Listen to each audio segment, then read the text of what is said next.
cobri em 2011 o Rally dos Sertões no site Web Venture e fui de Goiânia até Fortaleza de carro, parando 10 dias, uma cidade por vez. E foi a experiência mais intensa que eu tive, porque não dá para descrever como é você viver o Brasil de fato, aquele Brasil que você só vê em filme e na TV, e foi uma experiência única, um desafio jornalístico de não ter internet funcionando direito, dormir na rede no Jalapão, então foi muito especial. Meu nome é Andrei Spinacé, sou jornalista. Me lembro de que eu assistia o Rá-Tim-Bum e havia um repórter no Rá-Tim-Bum e além disso havia um âncora na bancada e eu acho que isso ficou no meu inconsciente quando me perguntaram o que eu queria fazer.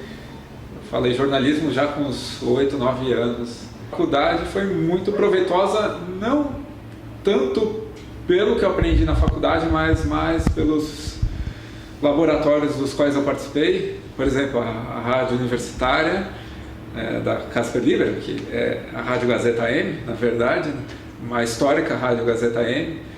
E foi onde eu aprendi mais na prática do que na sala de aula. O primeiro contato foi em Interlagos, eu fiz um credenciamento para a etapa da Stock Car.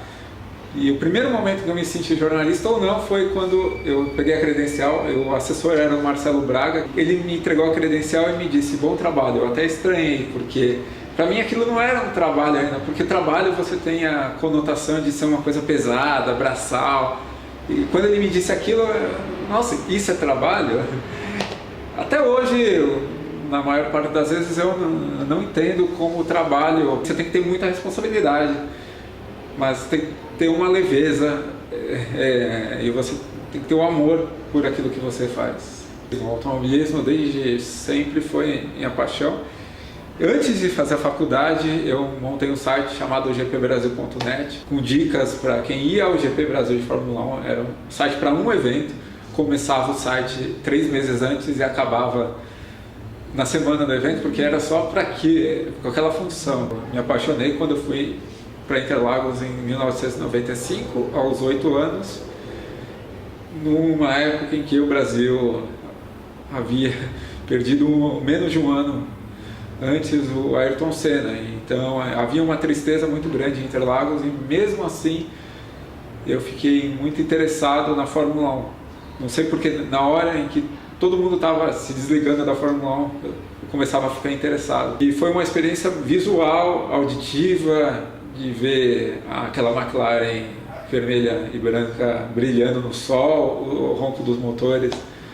É uma experiência muito audiovisual, digamos assim, não é só esportivo. Então eu sempre me liguei muito nisso, no ao vivo.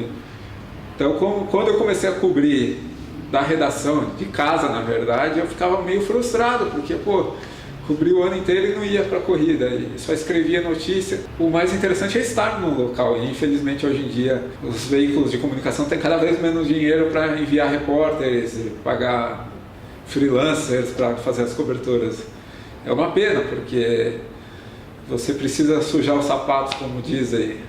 E pela TV você enxerga mesmo que o torcedor. O interessante é você ir para o local do evento e descobrir um aspecto novo. Eu me formei em dezembro de 2008 e em novembro eu tive a minha primeira e única experiência com a Fórmula 1 com credenciais de imprensa, que foi o GP Brasil de 2008, da decisão do Felipe Massa, do Lewis Hamilton, que terminou só na última curva da última volta.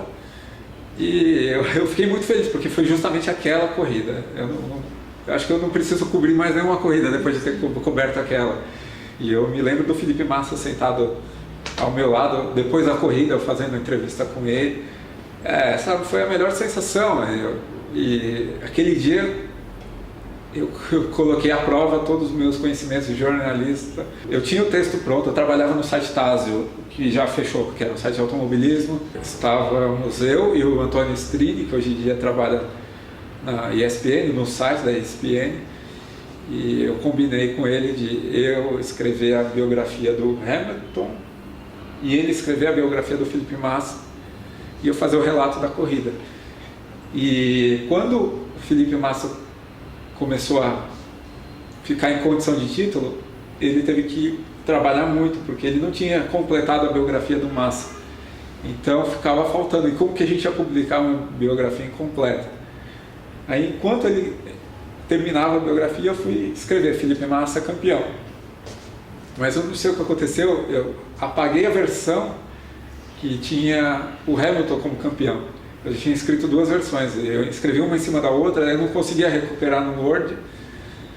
Daí, quando na última volta o Hamilton foi campeão, eu pensei, ixi, agora não tenho mais o que fazer. Daí eu precisei sentar, me concentrar e escrever de novo que o Hamilton tinha sido campeão. E sorte que a biografia que eu escrevi do Hamilton estava completa, a gente publicou na hora.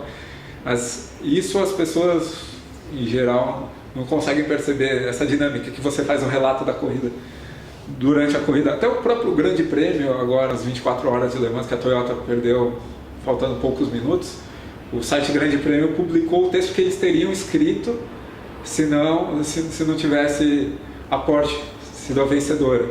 Isso é muito legal porque mostra como que o jornalismo é feito. Quando você entra no jornalismo, você perde algumas ilusões, como essa de que não existe nada pronto, que você faz tudo na hora. Aliás, é aconselhável você ter alguma coisa pronta para oferecer.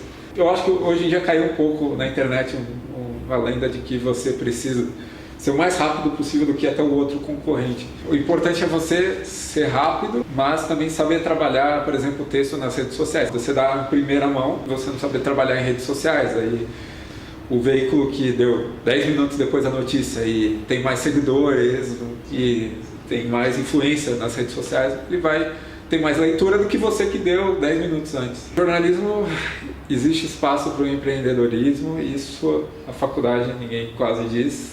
São raras as exceções, e tem muito jornalista trabalhando como pessoa jurídica, então também precisa saber como funciona a legislação. A esportividade nasceu, curiosamente, de uma vontade que eu tinha de ampliar aquele guia esportivo que era o guia da Fórmula 1, que era o gpbrasil.net, e também como uma tentativa de fazer um trabalho de conclusão de curso de uma pós que eu nunca fiz, que foi a de jornalismo multimídia na FAP. Abriu turma, eu fiz a matrícula e nunca formou turma. Aí nesse período em que eu estava matriculado, mas não tinha aula, comecei a pensar o que eu faria como TCC. Aí surgiu a ideia da esportividade, daí não formou turma, devolveram dinheiro e eu gastei o dinheiro que eu faria na pós, na construção da esportividade. A esportividade, ele pega um nicho do jornalismo esportivo que está cada vez mais em evidência, mas parece que o jornalismo tradicional não enxergou que é o jornalismo esportivo do esporte amador. Uma coisa que o jornalista não está acostumado. Esportivo é lidar com morte. É a morte do Gustavo Sondermann na Stock Light em 2011, correndo em Interlagos. Foi traumatizante para mim, porque eu tinha bastante contato com ele, não de conversar, mas de vê-lo em autódromos e falar sobre ele em textos.